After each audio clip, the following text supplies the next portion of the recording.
નમસ્કાર વિદ્યાર્થી મિત્રો, આજે આપણે ધંધાકીય સેવાઓ 2માં બેન્કિંગ વિશે સમજવાનું છે, જેમાં આપણે લાસ્ટ વિડીયોમાં બેંકનો અર્થ સમજ્યા હતા.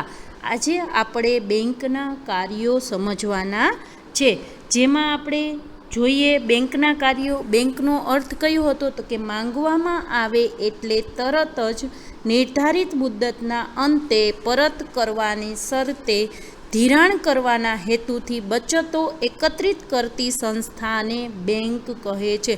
શું કીધું? તો કે જ્યારે માંગવામાં આવે ત્યારે તરત જ અથવા જે નિર્ધારિત મુદ્દત નક્કી કરેલી મુદ્દત છે એ મુદ્દત પૂરી થાય ત્યારે પરત કરવાની શરતે ધિરાણ કરવાના હેતુથી બેંક શું કરે છે? ગ્રાહકોની જે કાંઈ બચતો છે એ બચતો એકત્રિત કરે છે.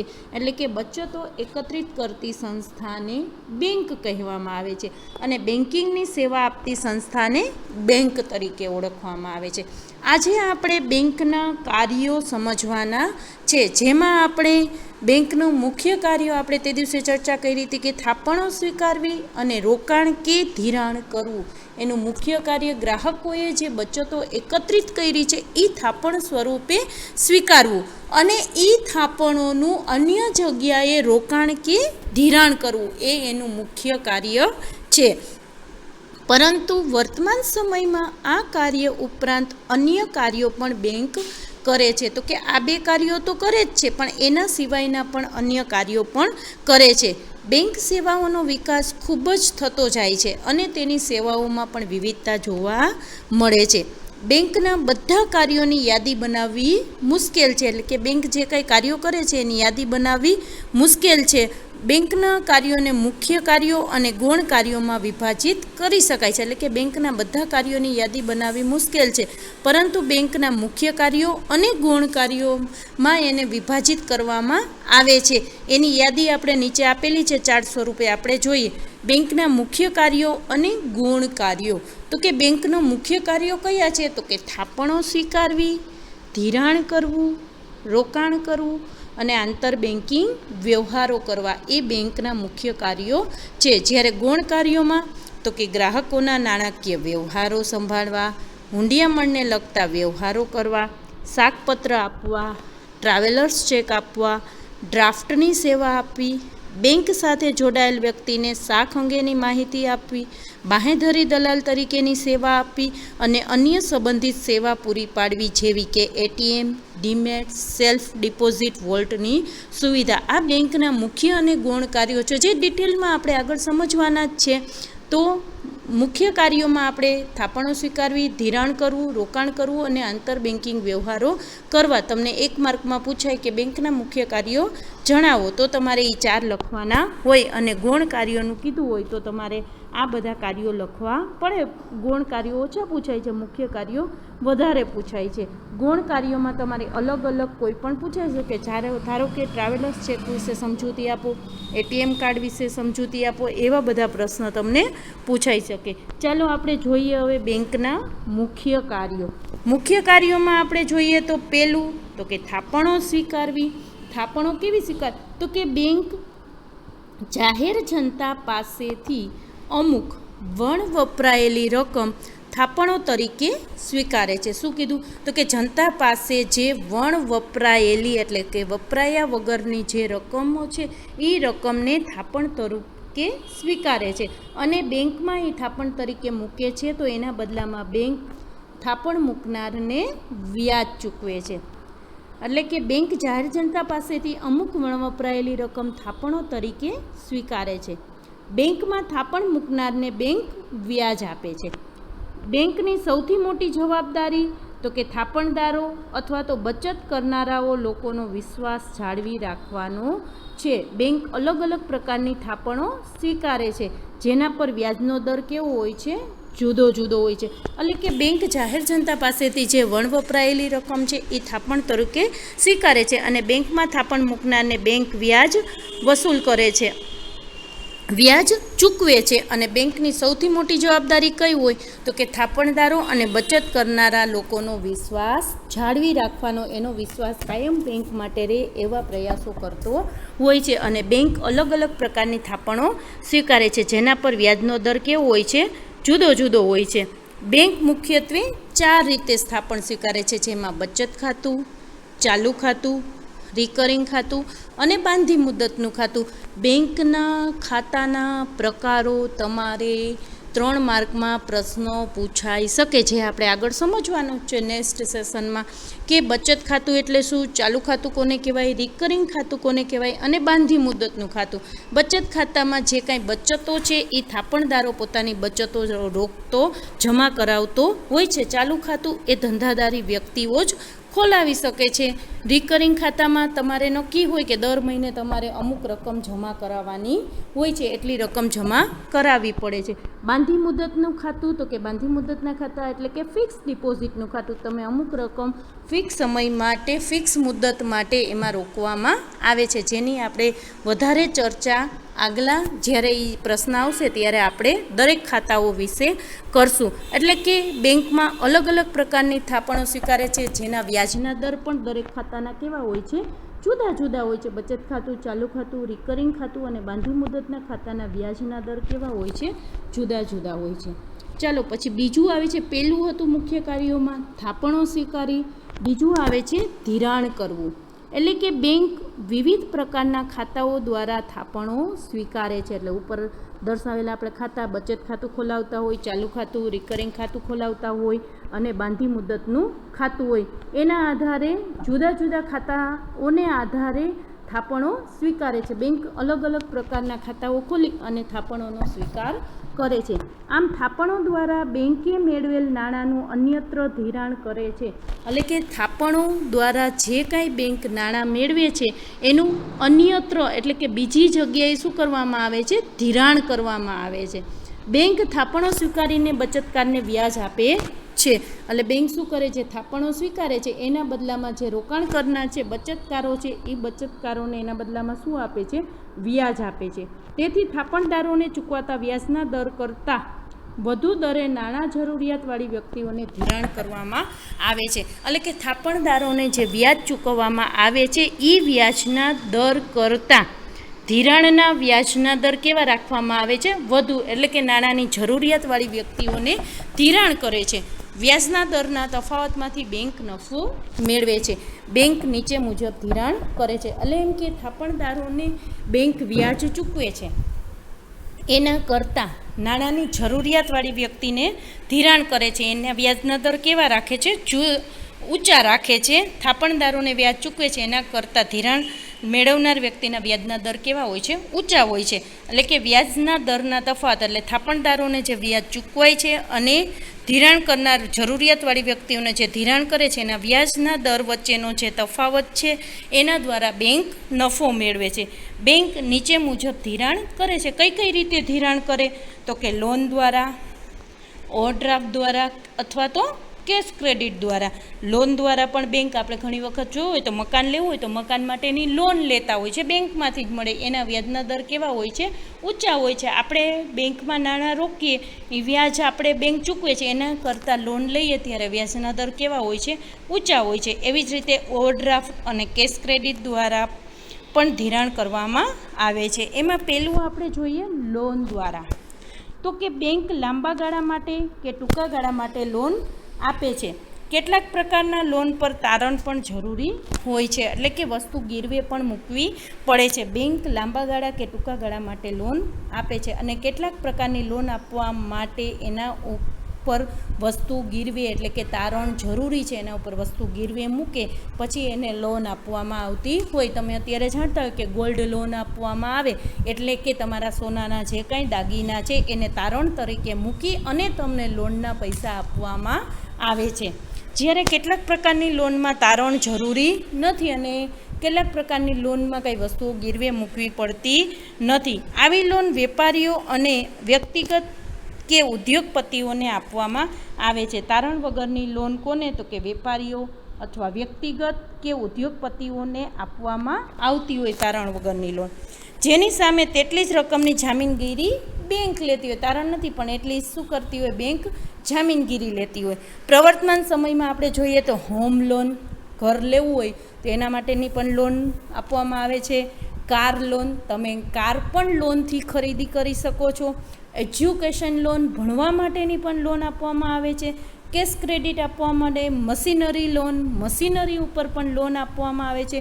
ગોલ્ડ લોન, ગોલ્ડ હમણાં કીધું કે આપણે સોનું ગીરવે મૂકી અને એના ઉપર લોન પણ મળે છે. પછી આવે છે પર્સનલ લોન, પર્સનલ લોન વગેરે જેવી લોન પણ ઉપલબ્ધ છે. અત્યારે કાંઈ પણ વસ્તુ તમારે લેવી હોય તો દરેક વસ્તુ લોન દ્વારા પ્રાપ્ત થઈ શકે છે. એટલે કે home loan, car loan, education loan, cache credit, machinery loan, gold loan, personal loan વગેરે જેવી લોન પણ ઉપલબ્ધ છે.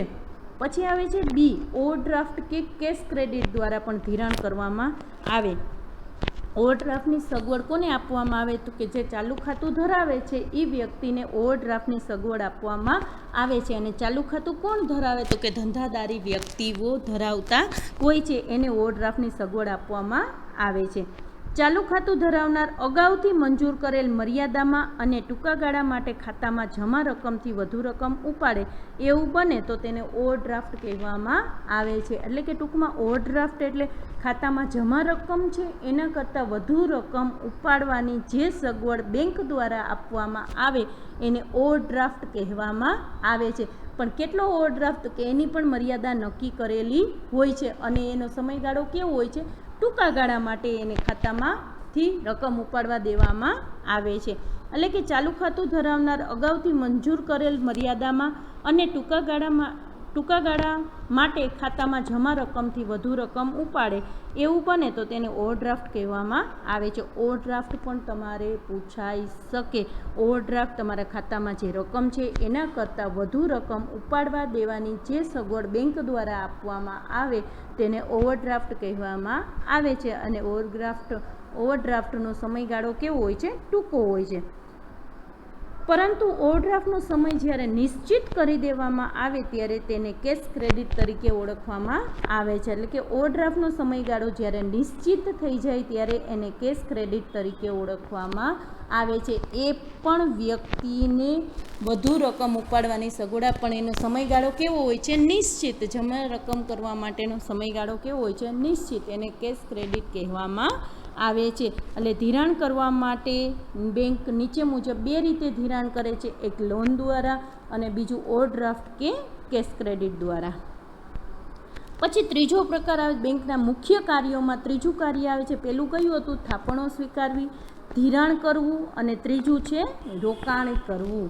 એટલે કે બેંકની મૂડી અને મેળવેલ થાપણની રકમનું ધિરાણ અને રોકાણ જો ન થઈ શકે તો બેંકને પૂરતું વળતર મળતું નથી. એટલે શું કહે છે? બેંકની મૂડી અને મેળવેલ થાપણની રકમનું ધિરાણ અને રોકાણ જો ન થઈ શકે તો બેંકને પૂરતું વળતર મળે નહીં. કારણ કે બેંકનું વળતર આવક કઈ છે? તો કે થાપણદારોને જે વ્યાજ ચૂકવે છે એ અને જે રોકાણ કે ધિરાણ કરવામાં આવ્યું છે એની પાસેથી જે વ્યાજ મેળવે છે એ બંને વચ્ચેનો તફાવત જ બેંકની આવક છે. એટલે કે જેટલી રકમ થાપણ તરીકે પડેલી છે એનું જો ધિરાણ કે રોકાણ કરવામાં ન આવે અથવા ન થઈ શકે તો બેંકને પૂરતું વળતર મળે નહીં.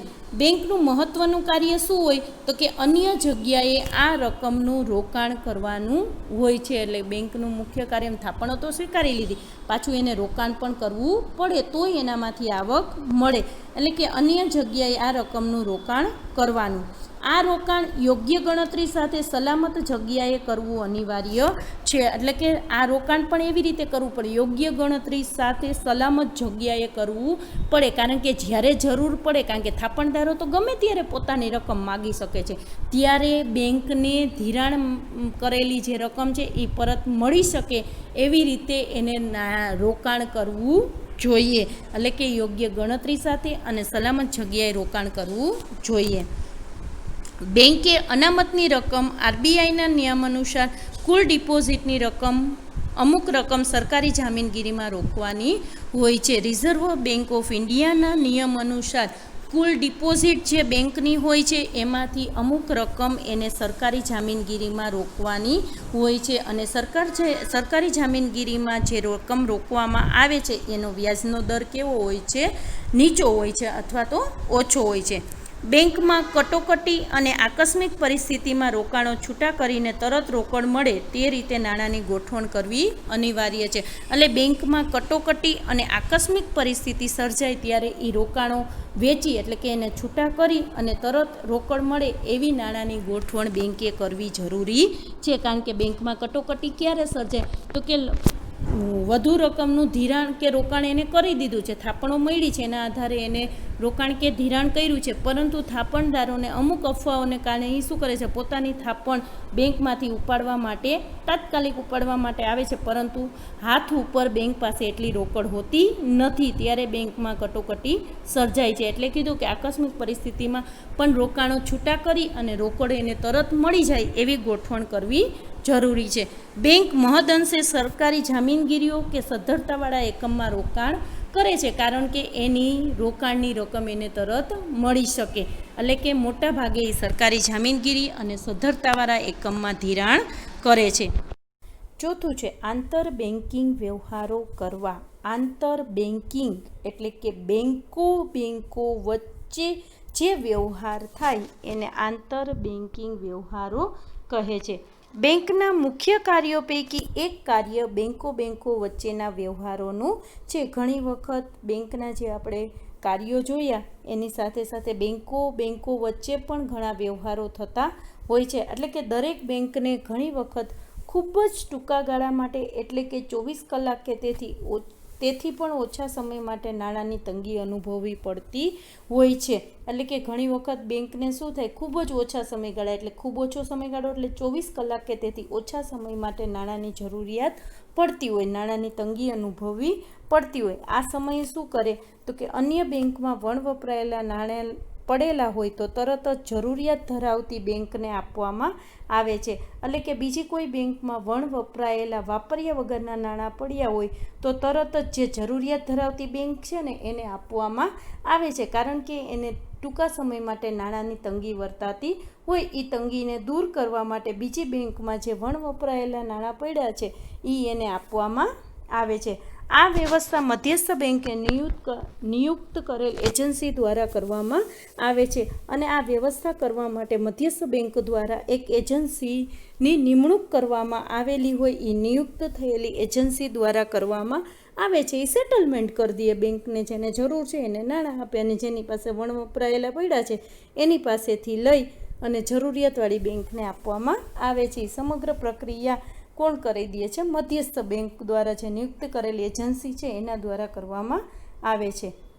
આ પ્રમાણે નાણાં આપનાર કે લેનારની પ્રક્રિયા મધ્યસ્થ બેંક મારફત જ થાય છે. એટલે કે નાણાં આપનાર હોય કે નાણાં લેનાર છે એ આખી પ્રક્રિયા મધ્યસ્થ બેંક મારફત જ કરવામાં આવે છે.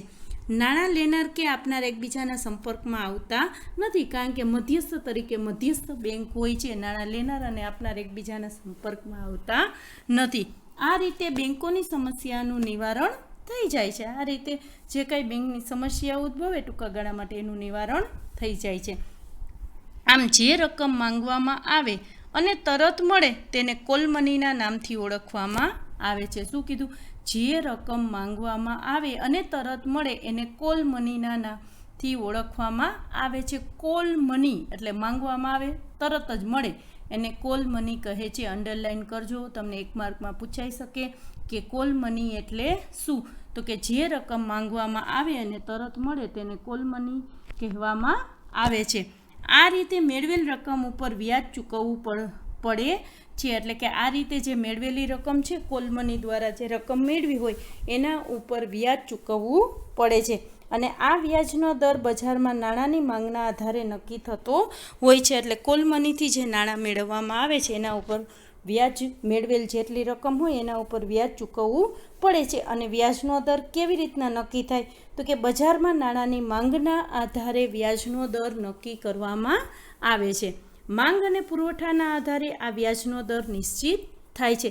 માંગ કેટલી છે અને એનો પુરવઠો કેટલો છે એના આધારે વ્યાજનો દર નક્કી કરવામાં આવે છે, જેને કોલ મની રેટ તરીકે ઓળખવામાં આવે છે. એટલે કે માંગ અને પુરવઠાના આધારે આ વ્યાજનો દર નિશ્ચિત થાય છે, જેને કોલ મની રેટ તરીકે ઓળખવામાં આવે છે. એટલે જે રકમ માંગવામાં આવે અને તરત મળે તેને કોલ મની કહે છે અને એના વ્યાજનો દર જે નક્કી થાય છે એને કોલ મની રેટ કહેવામાં આવે છે. અને આ દરેક વખતે આ વ્યાજનો દર અલગ અલગ હોય છે, એક સરખો હોતો નથી, અગાઉથી નક્કી હોતો નથી, પરંતુ માંગ અને પુરવઠાના આધારે આ વ્યાજનો દર નક્કી થતો હોય છે. બેંકના આપણે જોયા મુખ્ય કાર્યો, આપણે જોયા થાપણો સ્વીકારવી, ધિરાણ કરવું, રોકાણ કરવું અને આંતર બેન્કિંગ વ્યવહારો કરવા. હવે પછીના સેશનમાં આપણે બેંકના ગૌણ કાર્યો જોવાના છે.